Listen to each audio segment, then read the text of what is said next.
Je voudrais commencer par Psaume 34, 19, qui dit ceci: le malheur atteint souvent les justes, et Dieu l'en délivre toujours. Le Dieu que je sers depuis mon enfance, avec sincérité, celui pour qui j'ai refusé de me compromettre au ministère de la Justice, en servant les pauvres, les orphelins, les veuves. Il est juste et vivant.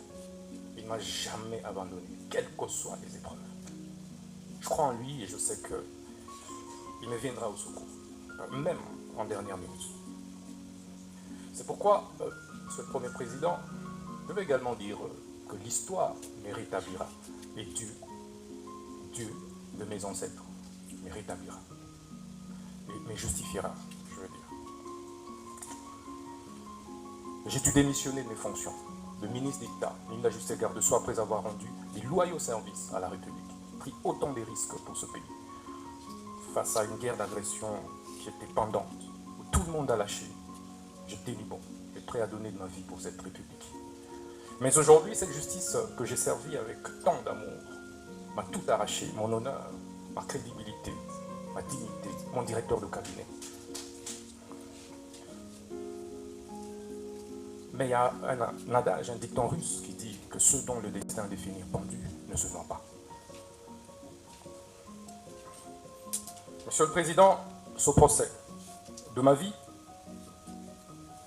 était la dernière preuve que j'attendais pour confirmer que j'étais dans le bon, dans la lutte pour la justice juste et équitable pour tous. Ça ne me serait pas arrivé, je douterais de moi et de la lutte que j'ai menée depuis l'école, où j'ai créé, alors que je n'avais que 15 ans, l'association de lutte contre la tricherie. Et à l'université protestante du Congo, j'ai créé l'association de lutte contre les antivaleurs, président des étudiants.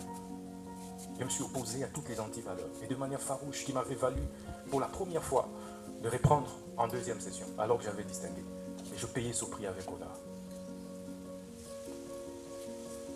Au ministère de la Justice, je subis la même injustice. Alors que je voulais faire mon travail correctement, redresser les choses, pour le bien de tous, le bien du pays et des générations futures. C'est pourquoi ce procès est historique. Historique, Monsieur le Premier Président, parce que il me rappelle autant d'autres procès historiques, notamment celui de Patrice Emery Lumumba, dont je suis la réincarnation. En 1956, pratiquement au même âge, il avait été condamné à 1 an d'emprisonnement pour détournement des deniers publics. Mais quelques années plus tard, il sera notre héros national.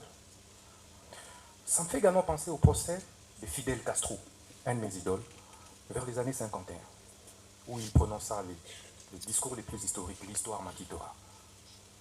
Quelques années plus tard, il prit le pouvoir et il reste aujourd'hui les héros de Cuba. Ça me fait également penser au procès de Lula da Silva, et ça c'est le plus récent. Ancien président brésilien, mais jugé, condamné pour corruption. Et ça, c'est en 2017. Au sortir de la prison, il a été président de la République jusqu'à aujourd'hui. Ce procès me fait penser au procès d'Étienne Tshisekedi Lumumba et de ses compagnons de lutte, vers les années 80, parce qu'il luttait pour le changement. Il a été condamné, mais aujourd'hui, il reste une référence, un modèle, et son fils est président de la République démocratique du Congo. Ce procès, enfin, me fait penser au procès des Mandela. Mandela, vers les années 59, mais exactement 62. En 62, il a été condamné injustement. Et il a fait 27 ans en prison.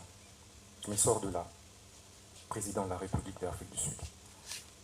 Et Monsieur le Président, vous verrez que c'est pratiquement au même âge, c'était pratiquement à mon âge, que tous ces grands leaders ont connu des procès injustes. Et c'est ça qui construit ma conviction et qui m'a construit ce mental d'acier de faire face à cette épreuve que je ne conseillerais et souhaiterais à personne dans la vie, même pas au ministère public, parce que ça m'a déchiré, parce que ça m'a détruit intérieurement. J'ai été trahi. Mais un jour je parlerai. Je suis un homme d'État, je me tais.